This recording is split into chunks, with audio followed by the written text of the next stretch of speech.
The room smelled of cheap wine and perfume as Nikita and I sprawled out on my bed.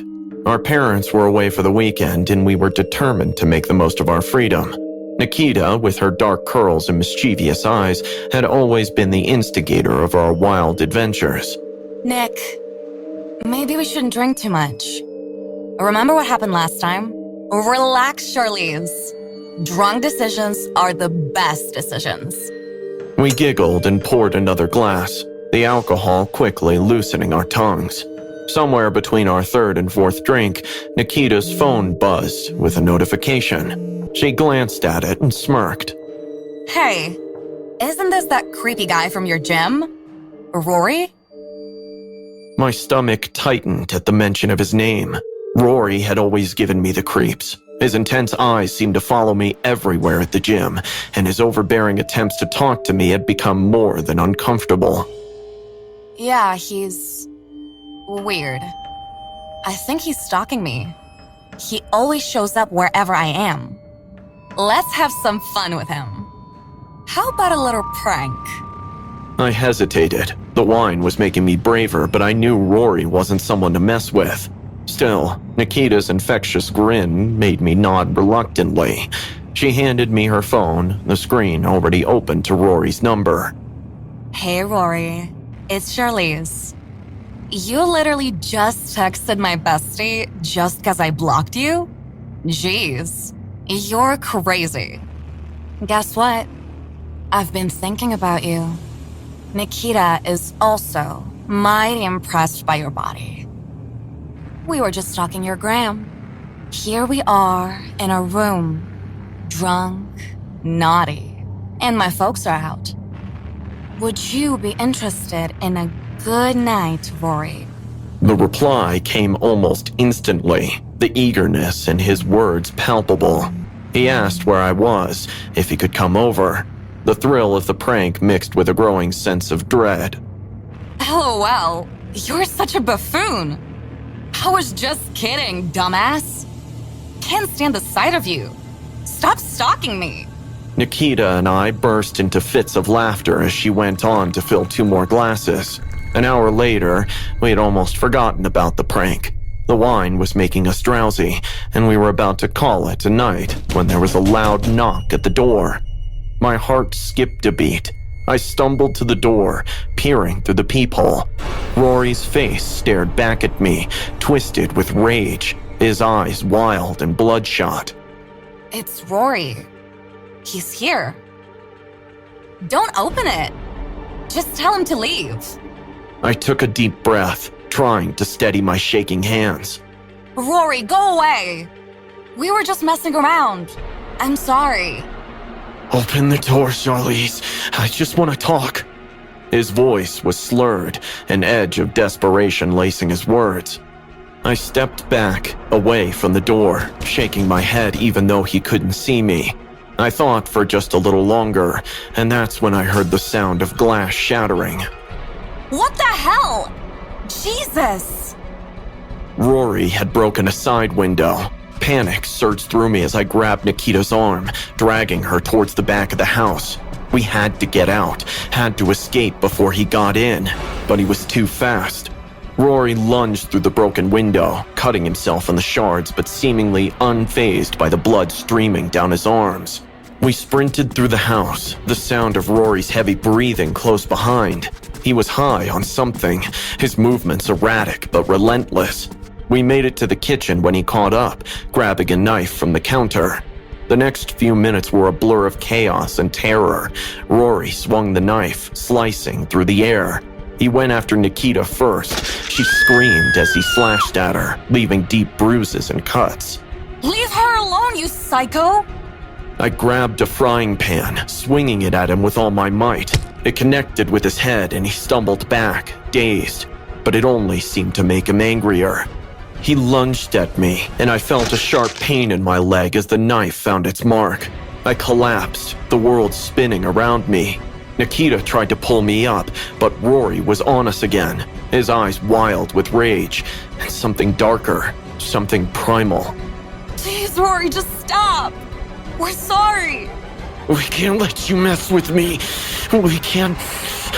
We've been hurt enough. This ends tonight. Nobody can hurt no more.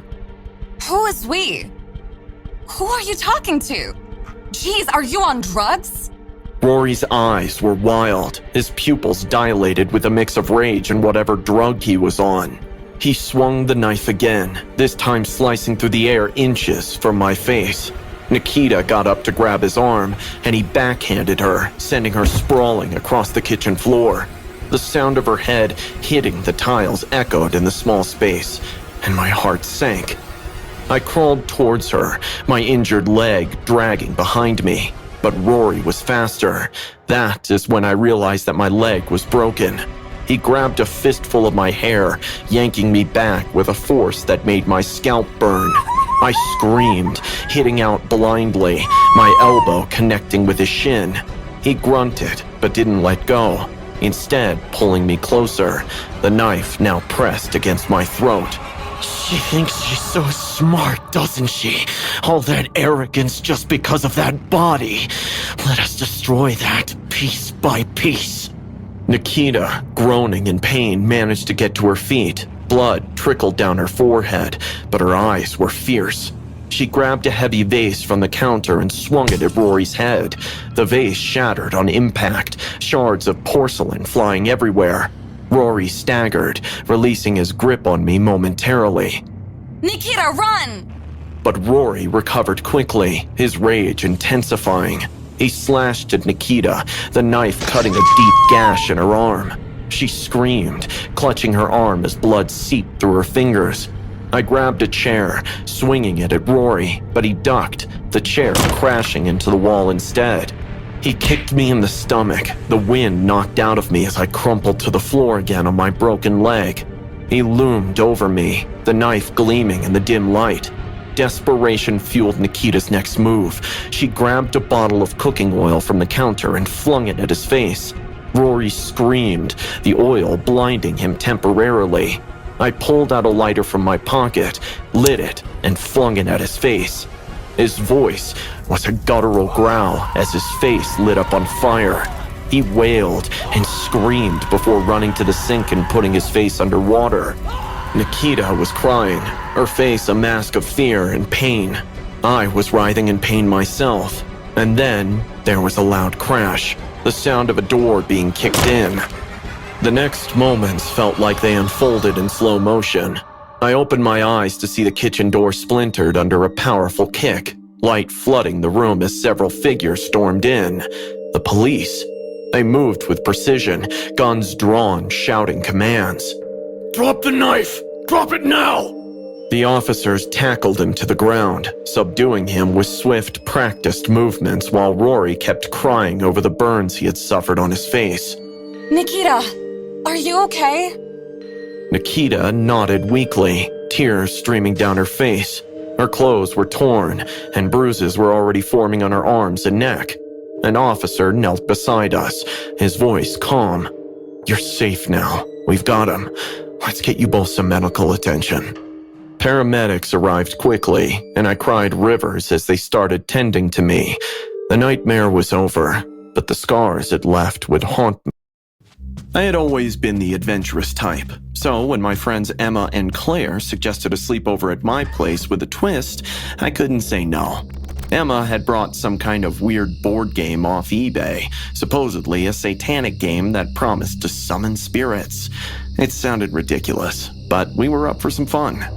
We set up in my living room. The game board was old and worn, with strange symbols etched into its surface. A small crystal sat in the center, which glowed under the light.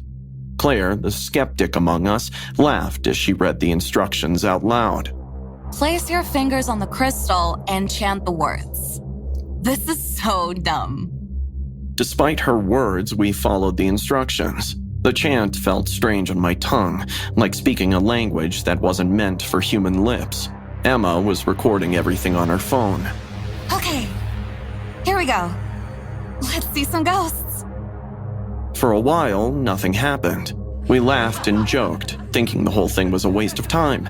Then, the lights went out all of a sudden. Okay, who turned off the lights? No one answered. I heard the crystal hit the floor with a soft thud, and then a loud crash as something shattered. My heart raced as I fumbled for my phone, using its flashlight to see. The glass coffee table was in pieces, the crystal nowhere to be seen. This isn't funny anymore. Let's just stop. We tried to laugh it off, but the atmosphere had changed. The air felt heavier, almost suffocating. Suddenly, the hanging light above us began to sway while turning on and off. Guys, this is getting weird. Let's just call it a night. We agreed, deciding to pack up and forget about the whole thing. As we stood to leave, the cabinet doors in the kitchen swung open with a bang.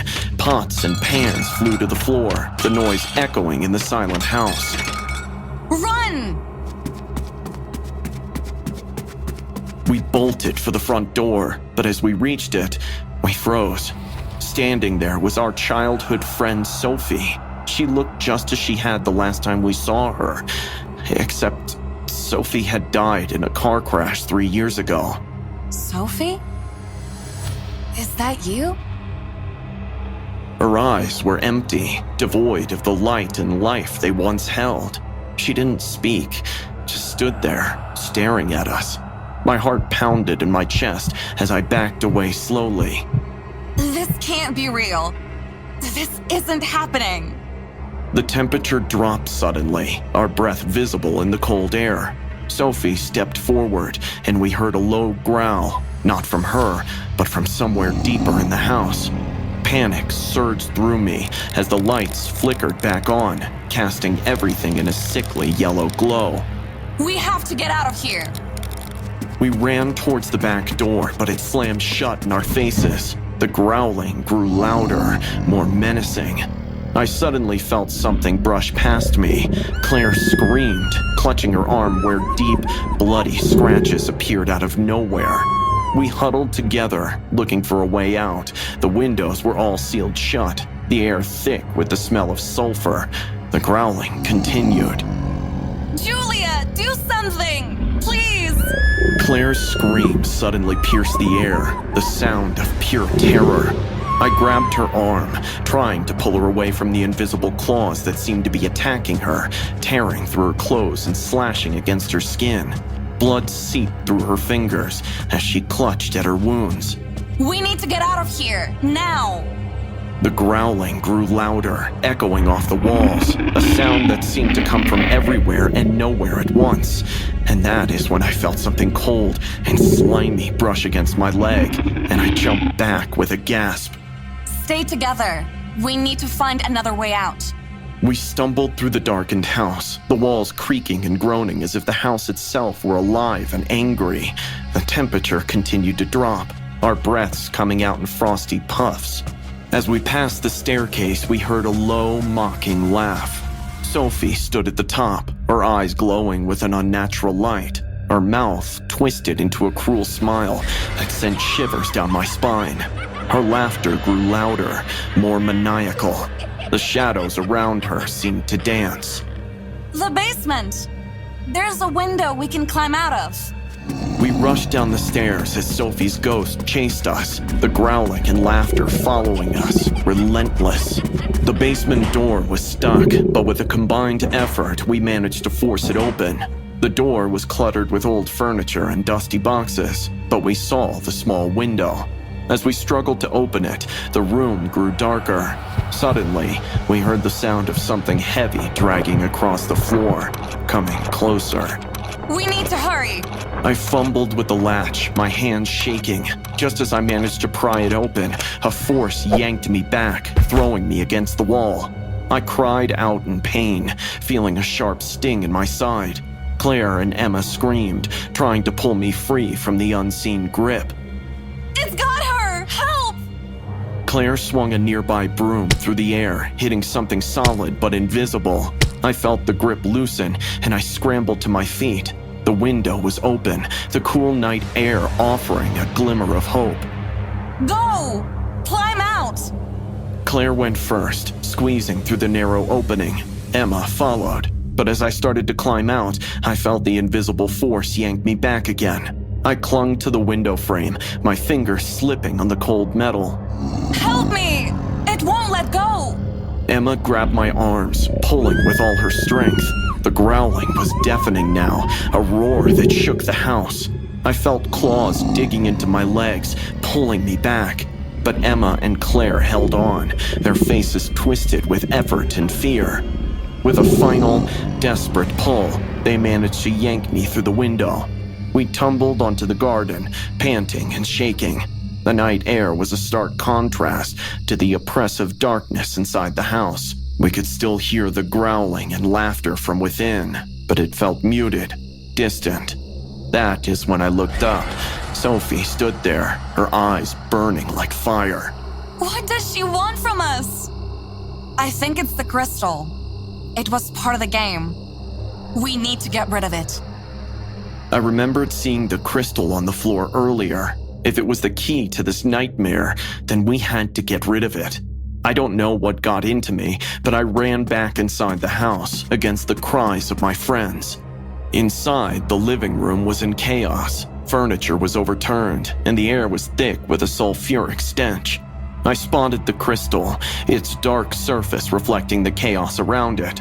Summoning all my courage, I grabbed it, feeling a jolt of icy pain shoot through my arm.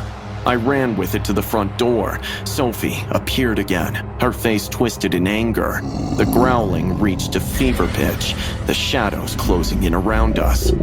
Ignoring her, I threw the crystal with all my strength. It soared through the air and landed on the pavement outside, shattering into 1,000 pieces. The moment it broke, the growling stopped. The oppressive weight lifted, and the air cleared. Sophie's image flickered and then vanished, leaving only an eerie silence. We stood there, breathing heavily, the realization slowly sinking in that it was over. We limped away from the house, bruised and bleeding, but alive. I looked back at the house, its dark windows staring back like empty eyes.